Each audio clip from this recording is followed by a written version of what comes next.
مسجد نبوی اور گنبد خضرا سے متعلق حیرت انگیز حقائق جو کہ یقیناً آپ آج سے پہلے نہیں جانتے ہوں گے۔ مسجد نبوی پر موجود سبز گنبد خضرا کے نام سے بھی جانا جاتا ہے، جس سے دنیا میں رہنے والے ہر مسلمان کا محبت اور عقیدت کا رشتہ ہے۔ یہ گنبد حضور پاک صلی اللہ علیہ وآلہ وسلم سمیت حضرت ابوبکر صدیق رضی اللہ تعالیٰ عنہ اور حضرت عمر رضی اللہ تعالیٰ عنہ کی قبر پر بھی موجود ہے۔ مسجد نبوی پر موجود یہ گنبد 678 ہجری بمطابق 1279 عیسوی کے اندر تعمیر کروایا گیا تھا، اور شروع کے اندر اس کا رنگ سفید اور نیلا تھا اور اس کو لکڑی کی مدد سے بنایا گیا تھا، مگر اس کے بعد سال 1481 عیسوی کے اندر یہاں پر لگنے والی ایک آگ کی وجہ سے یہ گنبد بری طرح سے متاثر ہوا، جس کے بعد اس کو لکڑی کی بجائے اینٹوں سے بنایا گیا، اور اس کے بعد مضبوطی کے لیے اس میں سیسا کا بھی استعمال کیا گیا۔ سال 1818 کے اندر عثمانی سلطان محمد بن عبد الحمید نے اس کے سفید اور نیلے رنگ کو پہلی بار سبز رنگ کے اندر تبدیل کر دیا، اور اس کو گنبد خضرا یعنی سبز گنبد کے نام سے پکارا جانے لگا۔ اگر اس گنبد کو غور سے دیکھا جائے تو اس کے اندر ایک کھڑکی صاف نظر آتی ہے، جس کے حوالے سے کئی کہانیاں مشہور ہیں، جس کے مطابق کہا جاتا ہے کہ ایک شیطان صفت آدمی نے ایک دفعہ اس گنبد کو توڑنے کی کوشش کی، لیکن اسی وقت آسمان سے آنے والی بجلی اس آدمی پر گری اور وہ ہلاک ہو گیا۔ لوگوں نے جب گنبد پر ایک آدمی کی لاش کو لٹکتے دیکھا تو انہوں نے اس کو اتارنے کی کوشش کی، لیکن وہ اس کے اندر کامیاب نہ ہو سکے۔ اس وقت مدینے میں رہنے والے ایک نیک اور پرہیزگار انسان نے خواب دیکھا، جس میں اسے کہا گیا کہ اس لاش کو وہیں پر رہنے دو، وہیں پر دفنا دو جہاں پر یہ موجود ہے، جس کے بعد اس آدمی کی لاش کو وہیں پر دفن کر دیا گیا اور اس جگہ پر ایک کھڑکی کو بنا دیا گیا۔ لیکن تاریخ کے اندر اس کا کوئی ثبوت، کوئی حوالہ موجود نہیں ہے، یہ بالکل من گھڑت کہانی ہے۔ اس کے علاوہ کچھ لوگ مانتے ہیں کہ اسے اس لیے بھی رکھا گیا تھا کہ آسمان اور رسول اللہ صلی اللہ علیہ وآلہ وسلم کی قبر کا رشتہ قائم رہ سکے، لیکن اس کا بھی کسی تاریخ کے اندر کوئی حوالہ، کوئی ذکر موجود ہی نہیں ہے۔ حقیقت یہ ہے کہ اس ونڈو کو آرکیٹیکچر ڈیزائن کے اندر شامل کیا گیا تھا تاکہ اندر ہوا اور روشنی داخل ہو سکے، کیونکہ جس ٹائم کے اندر اس کو بنایا گیا تھا اس ٹائم میں روشنی کا نہ تو انتظام تھا اور نہ کوئی ایئر کنڈیشنر یہاں پر موجود تھا، اسی لیے آج کے دور کے اندر کیونکہ اس کی ضرورت باقی نہیں ہے، اور دوسری وجہ کہ بارش کا پانی گنبد کے اندر نہ آ سکے، اسی لیے اس ونڈو کو ہمیشہ کے لیے بند کر دیا گیا ہے۔ آج اس گنبد خضرا، مسجد نبوی اور مسجد الحرام کی تمام دیکھ بھال، اس کی صفائی، رینوویشن کی تمام ذمہ داری سعودی حکومت نے باقاعدہ ایک ادارے کے حوالے کی ہوئی ہے، جس کا نام ہے general presidency for the affairs of two holy mosques. اس ادارے کے اندر خاص طور پر ایسے لوگوں کو چن کر رکھا جاتا ہے جو کہ اس کام کو اپنے لیے سعادت سمجھتے ہوں۔ کیا آپ جانتے ہیں کہ رسول اللہ صلی اللہ علیہ وآلہ وسلم کی قبر مبارک کے باہر موجود سنہری جالیوں کے پاس ٹوٹل 8 پلرز موجود ہیں، اور ہر ایک پلر کی اپنی ایک الگ کہانی ہے۔ یہ تمام پلرز دراصل رسول اللہ صلی اللہ علیہ وآلہ وسلم کے گھر کے اندر موجود اور گھر سے باہر موجود ایک خاص قسم کی لوکیشن کی نشاندہی کرتے ہیں۔ پہلے پلر کا نام ہے استوانہ السریر، پلر آف دی بیڈ۔ یہ پلر اس لائن کی طرف اشارہ کرتا ہے جہاں پر آپ صلی اللہ علیہ وآلہ وسلم کا بستر موجود تھا، اور اسی جگہ پر آپ اعتکاف بھی کیا کرتے تھے۔ دوسرے پلر کا نام ہے استوانہ ابو لبابہ۔ اس لوکیشن کے پیچھے ایک مکمل سٹوری ہے جو کہ ویسے تو بہت لمبی ہے، لیکن میں کوشش کروں گا کہ اسے شارٹ میں آپ کو سمجھا سکوں۔ رسول اللہ صلی اللہ علیہ وآلہ وسلم کے ایک صحابی کا نام تھا ابو لبابہ ابن عبد المندر۔ سال 637 کے اندر جب غزوہ خندق ہوئی، جسے غزوہ احزاب بھی کہا جاتا ہے، تو قریش مکہ اپنا لشکر لے کر مدینہ پر حملہ کر کے مسلمانوں کا مکمل صفایا کرنے آئے تھے، لیکن خندق کی وجہ سے شہر کے اندر داخل نہ ہو سکے۔ مدینہ کے دو طرف سے پہاڑ قدرتی طور پر ان کے لیے رکاوٹ تھے، تو ایک طرف سے یہودی قبیلہ بنو قریظہ کے قلعے تھے، جن کا رسول اللہ صلی اللہ علیہ وآلہ وسلم کے ساتھ معاہدہ تھا کہ مسلمان اور یہودی مل کر مدینہ پر حملہ کرنے والے دشمنوں کا مقابلہ کریں گے، چاہے دشمن مسلمانوں کا ہو یا پھر یہود کا۔ لیکن بنو قریظہ نے بدعہدی کر کے قریش مکہ کا ساتھ دیا۔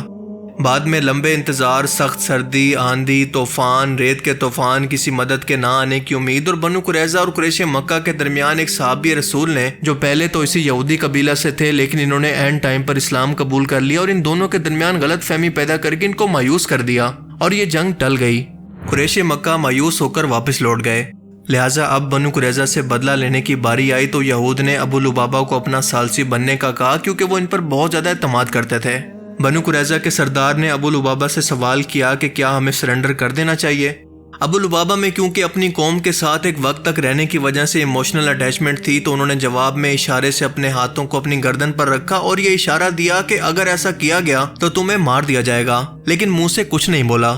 لیکن یہ اللہ کے رسول صلی اللہ علیہ وسلم کے حکم کی خلاف ورزی تھی، کیونکہ آپ کا ایسا کوئی ارادہ نہیں تھا، اور اگر یہ یہود معافی مانگ لیتے تو اللہ کے رسول ان کو معاف کر کے زیادہ سے زیادہ شہر سے نکال دیتے۔ ابو لبابہ کو فوراً اپنی غلطی کا احساس ہوا تو وہ شرمندگی سے بھرے ہوئے مسجد نبوی کے اندر داخل ہوئے اور مسجد کے پلر کے ساتھ خود کو لگا کر خوب روتے رہے اور اپنی اس غلطی پر اللہ سے معافی مانگی، اور یہ سلسلہ کئی دن تک چلتا رہا۔ آپ صرف نماز اور کھانے کے لیے اس پلر سے ہٹتے تھے، اس کے علاوہ صبح و شام بس اللہ تعالیٰ سے معافی مانگتے رہتے،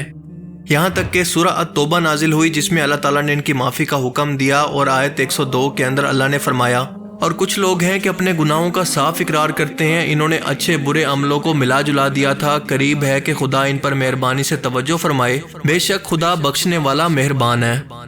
یہ آیات ان تمام صحابہ کے لیے تھی جنہوں نے اپنی زندگی کے اندر کبھی کوئی غلطیاں کی اور اس کا احساس ہونے پر اللہ سے معافی مانگی اور توبہ بھی کی۔ ان تمام صحابہ میں ابو لبابہ بھی شامل تھے۔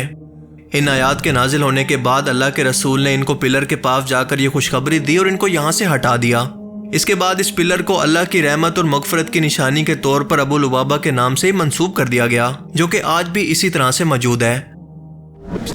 تیسرے پلر کا نام ہے استوانہ الحراس، پلر آف دا گارڈ یا حفاظت کرنے والا پلر۔ یہ پلر اس جگہ کی طرف اشارہ کر رہا ہے جہاں پر رسول پاک صلی اللہ علیہ وسلم کو اس وقت صحابہ اپنی پروٹیکشن کے اندر رکھا کرتے تھے جب قریش مکہ کی طرف سے آپ کو جان کا خطرہ تھا، تو تمام صحابہ ایک دائرہ بنا کر آپ کے ارد گرد آپ کی حفاظت کے لیے اسی جگہ پر موجود ہوتے تھے۔ چوتھے کا نام ہے استوانہ الوفود، پلر آف ڈیلیگیشنز۔ یہ اس جگہ کی طرف اشارہ کرتا ہے جہاں پر آپ صلی اللہ علیہ وسلم دوسرے ملکوں اور شہروں سے آنے والے وفد کے لوگوں کو ملا کرتے، ان کے سوالوں کے جواب دیتے، ان کو اسلام کی دعوت دیتے، ان کا اسلام قبول کرتے یا پھر ان سے کوئی معاہدہ کرتے۔ پانچویں پلر کا نام ہے استوانہ الحنانہ، pillar of the date palm trunk. یہ ستون اس جگہ کی نشاندہی کرتا ہے جہاں پر وہ مشہور کھجور کا تنا تھا جس کے ساتھ نبی کریم صلی اللہ علیہ وسلم خطبہ دیتے وقت ٹیک لگایا کرتے تھے۔ جب اس کی جگہ ممبر بنایا گیا تو وہ تنا رونے لگا، یہاں تک کہ نبی پاک صلی اللہ علیہ وسلم نے اپنا ہاتھ اس پر رکھ کر اس کو تسلی دی۔ چھٹے کا نام ہے استوانہ عائشہ۔ یہ پلر مسجد نبوی سے جڑی اس جگہ کی نشاندہی کرتا ہے جہاں پر رسول پاک صلی اللہ علیہ وسلم تہجد کی نمازیں پڑھا کرتے۔ ساتویں کا نام ہے استوانہ المہاجرین، پلر آف دا امیگرینٹس۔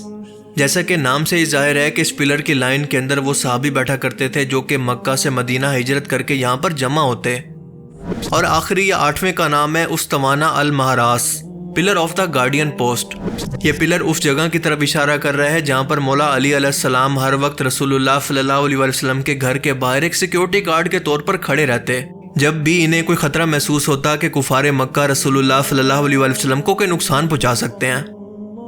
آج بھی یہ تمام پلر رسول اللہ صلی اللہ علیہ وسلم کی دعوت کے دوران آپ کی کوششوں، دین کے لیے آپ کی قربانیوں، محنت اور روحانی سکون کے لیے یہاں پر بنائے گئے ہیں، لیکن زیادہ تر لوگوں کو آج بھی ان کے بارے میں اور ان کی تاریخ کا پتہ تک نہیں ہے۔